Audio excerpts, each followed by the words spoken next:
What happens when you die, Hugh, do you think? I've just been reading about it this morning. Oh, somebody knows?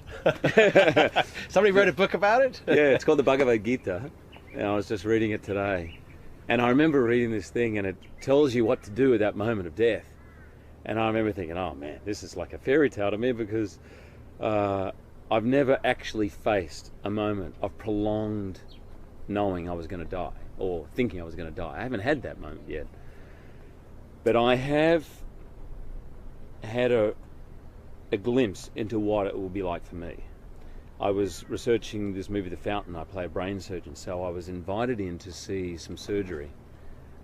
This woman, and just before we went in, the doctor told me that the woman was going to die.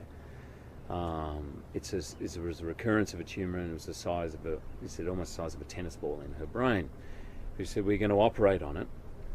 And they kept her awake. It was the most extraordinary thing. They kept her awake so that they knew, as they're cutting into the tumour, whether they're cutting into speech parts of the brain or movement. So she was playing a kind of video game, lying down, the entire skull, the top half of the skull is off.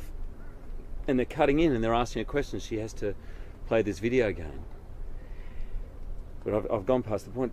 As she was wheeled in, I just had the information that she was going to die. And she had blonde hair. My wife has blonde hair. And for about a second, I almost was sick from the fear of thinking, what if that was her? And then I won't lie to you, then almost straight after that came the idea, what if it was me? And I was terrified, absolutely terrified. Because bottom line is, for all the work you might do in your life to prepare for that moment, I realised I was miles off it, miles off being ready.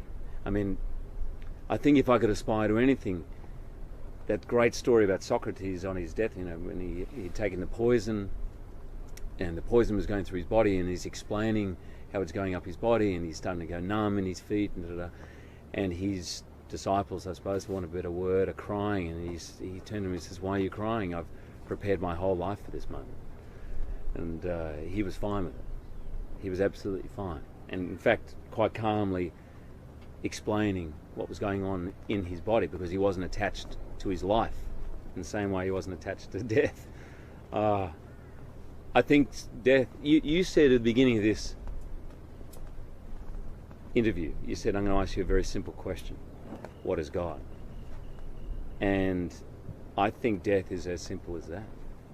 I think it's another moment. It's another moment that we live through. And my feeling is, whilst our attachment to the sensorial life, which is really our connection to this, it's really our only connection, real, to this creation, is what we perceive through the senses, that goes, that somehow the soul, or the God within you, kind of carries on. I don't know. Maybe it takes. I've read lots of different things. You go into some kind of waiting area, you take on another body. I mean, I grew up with the whole idea of heaven and hell, and there'll be judgment.